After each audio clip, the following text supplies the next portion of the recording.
ઐતિહાસિક નગરી પાટણની નગરપાલિકામાં આજે મળેલી સામાન્ય સભામાં વિકાસના કામોને બદલે વિવાદના દ્રશ્યો વધુ જોવા મળ્યા હતા।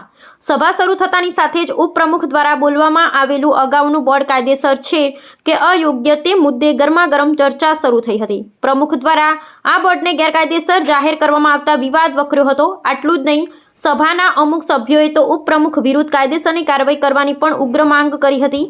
ગાડી મુદ્દે ગરમાયું રાજકારણ। સૌથી મોટો હોબાળો નગરપાલિકાની સરકારી ગાડીના ઉપયોગને લઈને થયો હતો। સભ્યોએ આક્ષેપ કર્યો હતો કે સરકારી ગાડી સર્વિસના નામે હજારો કિલોમીટર ફેરવવામાં આવી છે।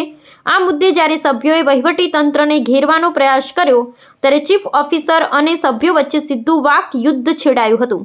ચીફ ઓફિસરની એક્ઝિટ અને હોબાળો ચર્ચા દરમિયાન મામલો એટલો બીચક્યો કે ચીફ ઓફિસર સભાખંડ છોડીને જતા રહ્યા હતા।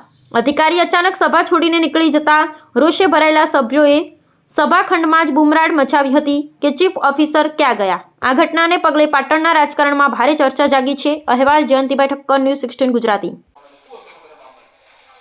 આમાં જે વાહન શાખાની જે ગાડીનો જે વિવાદ ઊભો કરેલો છે એ વિવાદ અને એ વાહન શાખાનું કામગીરી સંભાળતા જે સુપરવાઇઝર છે એ અને જે લોકો સારી કામગીરી નગરપાલિકામાં બજાવી રહ્યા છે એ બધાને આ લોકોએ ટાર્ગેટ કરેલા છે।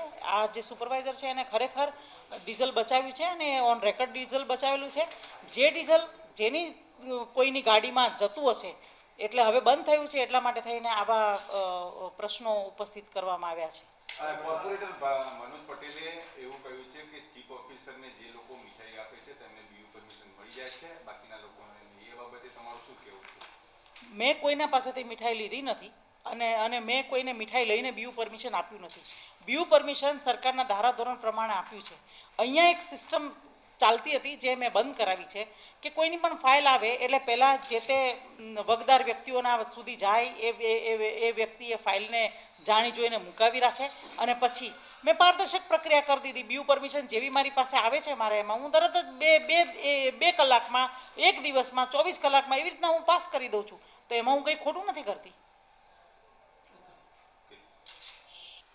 આજે પાટણ નગરપાલિકાની જે સામાન્ય સભા હતી એમાં બધા જ મોટાભાગના કામો આપણે નગરપાલિકા લેવલથી જે તે સમયે નગરપાલિકા નાની નથી રહેવાની, સમય જતાં એનો વિકાસ એનો વિસ્તાર પણ વધવાનો, એટલે આપણે અગાઉથી આયોજનપૂર્વક આપણે દરખાસ્તો મોકલવા માટે કામો મૂક્યા હતા કે જેથી કરીને જ્યારે જે તે સમયે જ્યારે રોડ રસ્તા ખુલ્લા થાય એની ઉપર આગળ સારી પબ્લિકને સુવિધા મળી રહે એ માટેના કામો મૂકેલા હતા। અને એ કામોમાં કેવું હોય કે કોઈને પોતાના વિસ્તારમાં ના આવતું તો ના પણ ગમતું હોય, કોઈને પોતાના વિસ્તારમાં આવતું તો ગમતું પણ હોય। તમારા સભ્યો તમારો વિરોધ કરે છે, કેમ એવો વિરોધ કરવો? મારા બધા જ સભ્યો મારો વિરોધ નહીં કરતા। એવા ઘણા ગાંઠા હોય એ દરેક નગરપાલિકામાં હોય છે, એ કર્યા કરે। આપણે કામ કરવા આવ્યા તો આપણે કામમાં જ ધ્યાન રાખવું જોઈએ ને વિરોધમાં ધ્યાન રાખીને કામ ના થાય। પહેલાના સમયમાં જે રોડની બાબતને લઈને કંઈક ભાજપના જે કોર્પોરેટર સામે આવી ગયા હતા, શું બાબત હતી? ત્યાં હાંસાપુર ચોકડીથી બ્રહ્માકુમાર સુધી આઇકોનિક રોડ બનવામાં આવેલો। એ રોડનું કામ આપણે લગભગ 80 લાખની આસપાસ કરાયેલું છે અને એની અંદર જે વૃક્ષોનું જાળવણીને એ બધું એજન્સી દ્વારા કરવામાં નહીં, એટલે આપણે એજન્સીને જાણ કરી નોટિસ આપવાની મેં સૂચના આપી દીધી કે એને નોટિસ આપો અને એને કહો કે ભાઈ તું આ નવા વૃક્ષો વાવ અને એનું જાળવણી કર કે જેથી કરી આઇકોનિક રોડ અમારો જે બનાવેલો છે એ સારો અને સુંદર દેખાય અને ત્યાં થોડાક સ્વચ્છતાના પણ પ્રશ્નો રહે છે, એટલે એ પ્રશ્નો સ્વચ્છતા પણ કરાવે તો થોડું સારું લાગે। કેમ સામે આવી ગયા હતા? એટલે જો એક કોર્પોરેટર તરીકે બીજા કોર્પોરેટરની નિંદા કરવાનો કોઈને અધિકાર નહીં પહેલા નંબરે, કારણ કે પોતે પોતાના જ વિસ્તારમાં સક્રિય રહે તો આગળ કામ આવતું હોય છે।